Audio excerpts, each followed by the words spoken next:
Para a gente começar hoje, você poderia nos explicar o que é a terapia e como ela pode é, beneficiar de formas diferentes as pessoas, enfim, como que funciona? Eu, por exemplo, que não sei muito, nunca tive contato com a terapia, como que é? Ah, legal, Rafael. Bom, eu vou responder essa pergunta, né, com base na abordagem que eu trabalho, que é a terapia cognitivo-comportamental, né, a terapia baseada em evidências aí. A terapia nada mais é do que um encontro, né, entre duas ou mais pessoas, onde a gente vai olhar muito para o processo das emoções, do processo do comportamento, né, do comportamento humano, e entender, né, a partir disso, o que tem de funcional, o que não tem de funcional no comportamento, que esteja ajudando ou atrapalhando, e poder, a partir disso, assim, ter uma qualidade de vida, né? Esse é um dos grandes objetivos aí, a gente entender, né? Como é o meu funcionamento, o que me ajuda, o que me atrapalha, e o que eu posso fazer de desenvolvimento aí de habilidades, ou até mesmo de aceitação, né, para que eu siga a minha vida. Tá? Entendi. Perfeito. E uma coisa, né? Muitas pessoas têm dúvidas se precisa ou não precisa de terapia. E como que é isso, né? A pessoa precisa ou não precisa? Porque, na minha concepção, por mais que eu nunca tinha tido contato, é algo relevante, né? Para você se conhecer.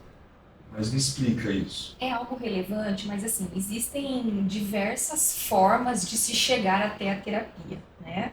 E aí vem um pouco dos mitos também que a gente encontra aí, né? Tipo, terapia é coisa para louco, né? Aquilo que a gente ouvia muito, e de forma também, né? Como é que foi o avanço da ciência, né?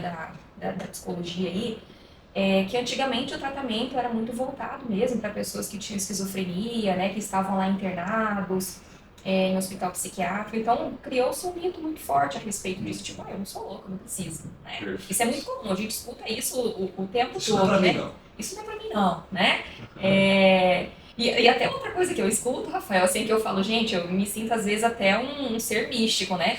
E falar assim, eu não acredito, né? Eu não acredito em terapia. É como se eu fosse um gnomo, assim, né? É a famosa psicofobia, sabe? Perfeito. E aí eu falo assim, gente, não é uma coisa para se acreditar ou não, né? É uma ciência, né? E é uma ciência comprovada e tem evidência do seu funcionamento. Agora, não é todo mundo que precisa, né? E quando eu falei assim, existem diversas formas de se chegar à terapia. Muitas pessoas chegam para a terapia por um encaminhamento médico, né? Pessoas, por exemplo, que vão lá, e eu recebo encaminhamentos assim, né? Vão lá no gastro, porque estão com uma gastrite, estão com dor no estômago, faz tudo que é tipo de exame, não tem nada do ponto de vista fisiológico ali acontecendo, sabe? É muito um processo emocional, né? Então, ali que está passando por situações mais difíceis e fala, vai para terapia para você se entender, se conhecer e poder trabalhar isso, porque aqui da parte médica não tem nada, né? Foi feito vários exames e não tem nada que comprove que tem alguma coisa. Esse é um tipo de encaminhamento. Tem um encaminhamento psiquiátrico, né?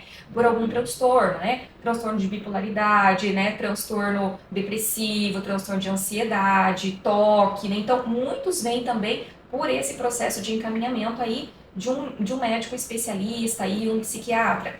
Outros acabam vindo num processo, vamos pensar assim, lá da escola, né? Aquela criança que está com um comportamento ali um pouco mais desafiador ou está com uma dificuldade de aprendizagem, também a escola acaba fazendo esse encaminhamento para que vá. Ou pessoas do dia a dia mesmo, alguns líderes religiosos, né, que veem que ali, né, a pessoa não está indo bem, não está conseguindo, né, lidar com as dificuldades do dia a dia. Então não é todo mundo que vai para terapia e todo mundo que nota que precisa também, né? Às vezes o outro que percebe que ele precisa e faz esse encaminhamento.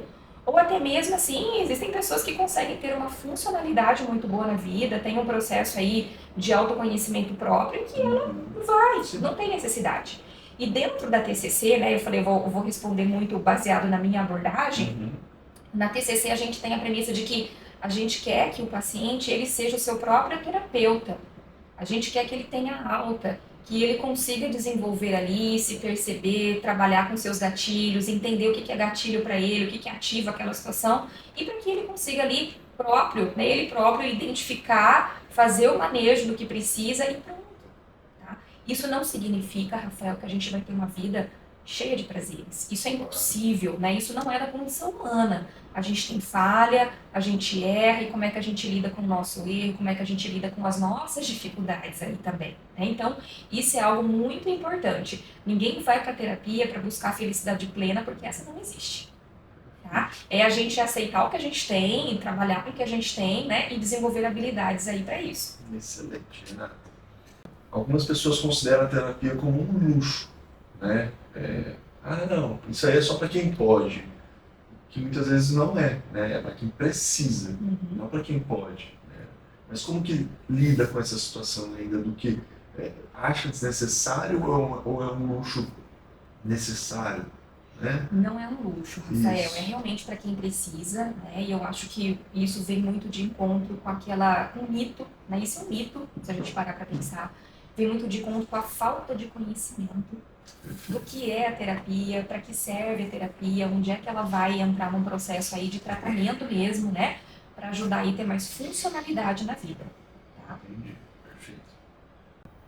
Em relação à terapia com esportes, você indica esportes para crianças, para adultos? Como que funciona? Sim, uma das habilidades aí dentro do processo da terapia, assim, até para manejo mesmo, sabe, de ansiedade, de depressão, né, se a gente for olhar, é a atividade física. Perfeito. Né, até porque tem uma ativação neuroquímica aí, né, e isso contribui muito para a melhoria. Não vou dizer assim que é o único fator que resolve todos os problemas, mas é um combo.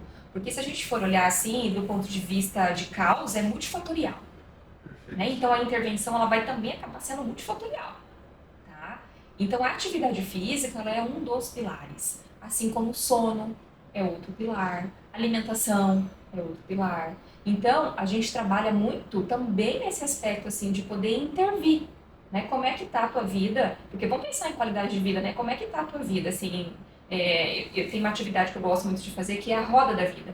Como é que está a tua vida do ponto de vista de relacionamento? Como é que está a tua vida do ponto de vista de atividade física, do ponto de vista alimentar? Como é que anda teu sono? Como é que está a tua espiritualidade? Não estou falando de religião, tá? Porque espiritualidade é uma coisa completamente diferente de religião. Mas como é que está a tua vida em relação a isso? Como é que está teu trabalho, né, para quem já é adulto? Então, assim, é a roda da vida. Como é que está a tua vida como um todo? E muitas vezes a gente vai ter que fazer intervenções, né, no aspecto da atividade física. Olha, é importante que você faça. Vamos encontrar um esporte que te ajude. Pode ser uma caminhada, pode ser uma academia, pode ser um vôlei, pode ser um tênis, né? Não sei, né? É muito individual esse processo, mas sim, isso faz parte do processo da terapia, de reorganizar a vida para que isso aconteça. Tá? Se a gente pensar assim, alguém que vem com uma dificuldade muito grande de habilidade social, né, de interação, a gente sabe que o esporte ajuda muito, principalmente esportes coletivos. Então isso vai fazer parte do tratamento quando a gente fala assim, tem que ir para a parte da exposição, né? Claro que a gente vai fazer isso com muito carinho, é gradual, não é aquela coisa tipo, né? Tem todo um... Joga os leões, né? Não, tem todo um processo por trás, né? Para que isso aconteça. Então, sim, isso faz parte aí do tratamento, é um dos. Perfeito, entendi. E Renata, quando o paciente chega na terapia, qual é o primeiro passo? O que você faz? Bom, a primeira coisa assim importante, né, é criar um vínculo ali com o paciente. Perfeito. Né? Acho que assim, fundamental, é né? fundamental. Sem vínculo a gente não consegue, né? E eu vou dar um exemplo aqui para você disso, que uma coisa é chegar um paciente adulto, chegar um paciente adolescente, chegar um paciente criança. Uma coisa é eu ir para terapia porque eu quero, outra é porque estão me levando. Porque alguém disse que eu tenho que ir, mas eu não tenho muita certeza do que é isso, né? Então, uma vez eu recebi uma adolescente que ela foi caminhada pela mãe e ela já tinha passado por outros processos de terapia em que ela não falava nada na terapia. Silêncio. Absoluto. Silêncio.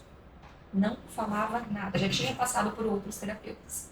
E eu já sabia dessa informação quando ela chegou para mim, né? E é um baita desafio, né? Porque a gente trabalha fala, né? Então se a pessoa não fala, como é que eu vou trabalhar, né? E aí eu me lembro que na época eu perguntei pra mãe assim, o que ela gosta de fazer? A mãe falou assim, ela gosta de jogar baralho. É uma das atividades prazerosas dela. Falei, pois bem, bora lá comprar um baralho. Vamos para o baralho. E aí ela chegou, a primeira coisa que eu fiz, eu falei, eu fiquei sabendo que você gosta de jogar baralho, vamos jogar? O que você joga? Aí ela jogava um jogo que eu não sabia, ela me ensinou a jogar. E a gente começou a terapia assim, jogando baralho, tá? Bom, Porque ali eu entendia que eu precisava construir vínculo com você se ela. conectou com ela. Eu me conectei, e enquanto a gente jogava baralho, a gente ia conversando das coisas que a gente gostava. Eu também fui, porque assim, a autorrevelação, ela é uma técnica também do processo da terapia limitada, né? Claro que eu não vou falar, chegar desabafando pro paciente, isso a gente vai trocar de papel ali, Sim. né? Eu sei, eu tenho minha terapeuta.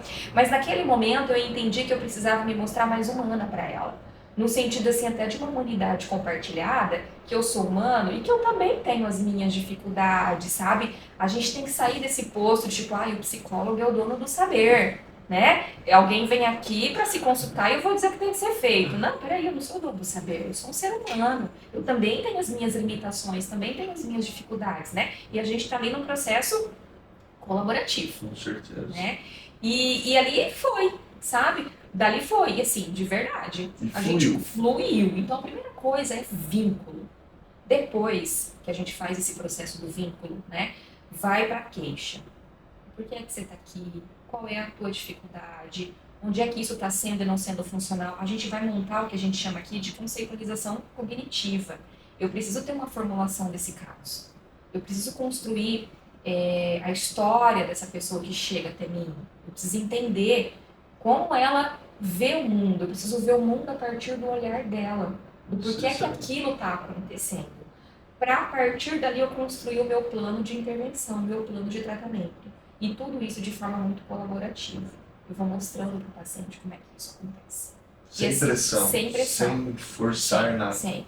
Então aqui vai naquele equilíbrio, né, que eu já falo muito sobre isso, que vem da dialética também, que vem aí muito da DBT, né, que eu particularmente me identifico muito, que é eu trabalho a aceitação e eu trabalho a mudança, e aí no meio disso tudo tem a dialética, né, que é também eu poder entender todo esse processo. Excelente.